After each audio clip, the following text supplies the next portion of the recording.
আপনার নাম কি? মাধুরী ঘোড়া। বাবার নাম? বাদল চন্দ্র ঘোড়া। বাড়ি কোথায়? পশ্চিম মেদিনীপুরের সবং থানার অন্তর্গত ভেমুয়া গ্রাম।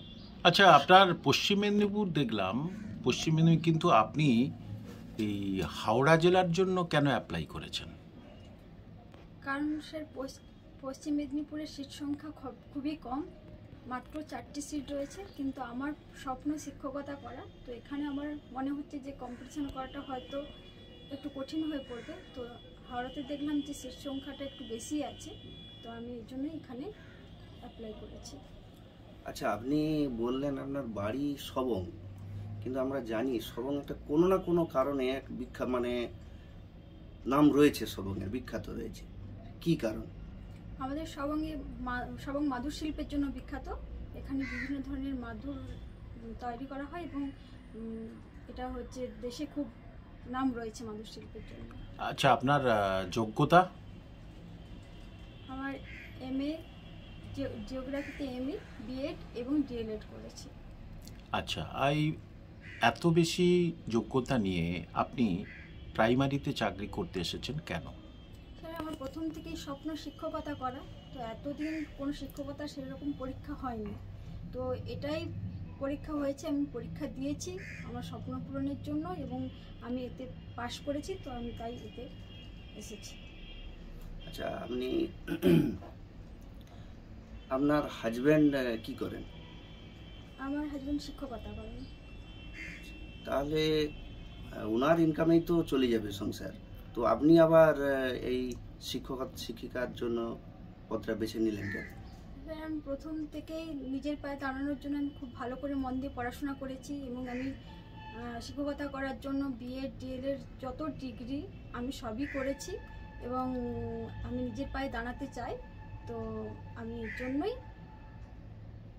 পরীক্ষা দিয়েছি এবং পাশ করেছি এবং এই জায়গায় এসেছি।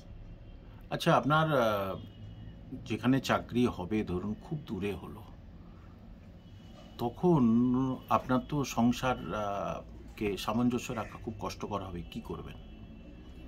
আমার যেহেতু স্বপ্ন আমার শিক্ষকতা করা, তো আমার সেটা সামনে হোক কিংবা দূরে হোক আমি সেটা দেখবো না। আমি অবশ্যই দূরে হলেও আমি চাকরিটা নেব এবং মন দিয়ে আমি আমার কাজটা করব।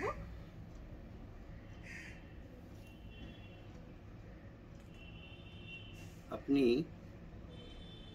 বিদ্যালয়ে গেলেন, বিদ্যালয়ে গিয়ে দেখলেন খুব বৃষ্টি হচ্ছে, ছাত্র সংখ্যা খুবই কম, অন্য কোনো শিক্ষক বা শিক্ষিকা কোনো উপস্থিত হতে পারেননি প্রচুর বৃষ্টির কারণে। তাহলে আপনি স্কুলটা কিভাবে ম্যানেজ করবেন? আমি যাব, যেহেতু সেদিন কম ছাত্রছাত্রী আসবে এবং শিক্ষক শিক্ষিকা যদি না আসেন, তো আমি সব ছেলেমেয়েদেরকে এক জায়গায় ডেকে নেব।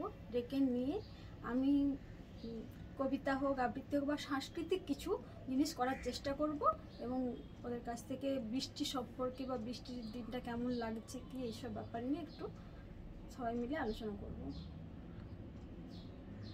আচ্ছা, আপনার বিষয়ে ভূগোল বললেন, তো আপনি শিশুদের এই ভূগোলের প্রাথমিক ধারণাটা কিভাবে বোঝাবেন? একটু কি বোর্ড ওয়ার্ক করে বোঝাতে পারবেন? হ্যাঁ স্যার। ঠিক আছে।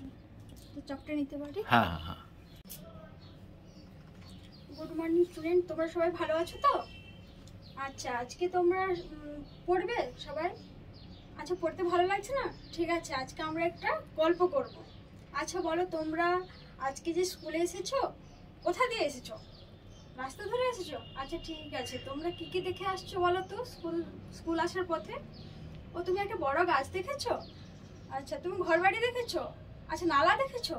আচ্ছা ঠিক আছে, তোমরা যে এইসব জিনিসগুলো দেখেছো, এগুলো সব কোথায় আছে জানো তোমরা? হ্যাঁ, বাড়ির পাশাপাশি তো অবশ্যই আছে, কিন্তু এগুলো আমরা যে বাস করছি, আমরা কোথায় বাস করছি তোমরা জানো? কেউ বলতে পারো আমরা কোথায় বাস করছি বা কোন গ্রহে বাস করছি? হ্যাঁ, তুমি জানো? আচ্ছা বলো বলো, কোথায় বাস করছি, কোন গ্রহে আমরা বাস করছি? হ্যাঁ, পৃথিবীতে। ঠিকই বলেছো, আমরা পৃথিবীতে বাস করেছি। তো আজকে আমি তোমাদেরকে বলবো সেরকম একটা গল্প, ভূগোল। এই পৃথিবীটা, আমি সেরকম একটা গল্প বলবো, ভূগোল। তো আমি আজকে ভূগোল মানে কি তোমাদেরকে বলবো। দেখো, ভূ কথার অর্থ কি? ভূ কথার অর্থ হচ্ছে পৃথিবী, আর গোল কথার অর্থ হচ্ছে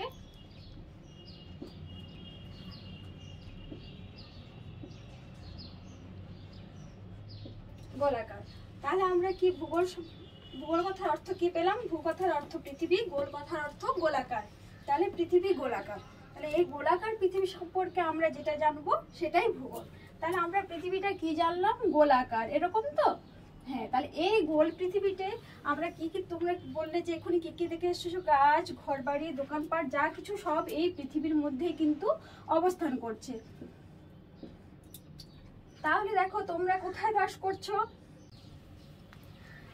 আচ্ছা দেখো, তাহলে কি জানলাম আমরা? গোলাকার পৃথিবী, পৃথিবীটা হচ্ছে গোলাকার। এই গোলাকার পৃথিবীতে আমরা কিন্তু অনেকে রয়েছি, যে বিভিন্ন প্রান্তে আমরা ছড়িয়ে রয়েছি।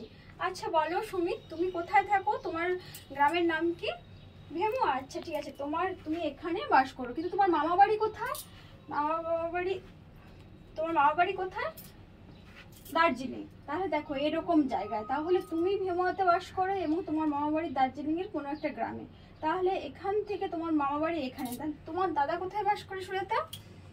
আমেরিকাতে থাকে। ও আচ্ছা, তাহলে তোমার দাদা আমেরিকাতে থাকে, তাহলে পৃথিবীর আরেক প্রান্তে থাকে। এভাবে দেখো, গ্রাম থেকে শহর, শহর থেকে জেলা, জেলা ছাড়িয়ে রাজ্য, রাজ্য ছাড়িয়ে মহাদেশ। আমরা এই যে গ্রাম, জেলা, দেশ, মহাদেশ সব কিছু কিন্তু এই পৃথিবীর মধ্যে অবস্থান করছে। আর আমরা এগুলো পুরোটা যখন জানার চেষ্টা করব, এইসব জায়গায় ঘর বাড়ি কেমন, সেখানে গাছপালা কিরকম, মানুষজন কেমন, সবকিছু যখন জানার চেষ্টা করব, সেটা কিন্তু তখন আমরা ভূগোলের বিষয়বস্তুটা জানবো। তাহলে আমরা প্রতিনিয়ত যা দেখছি সব কিন্তু ভূগোলেরই একটা অংশ।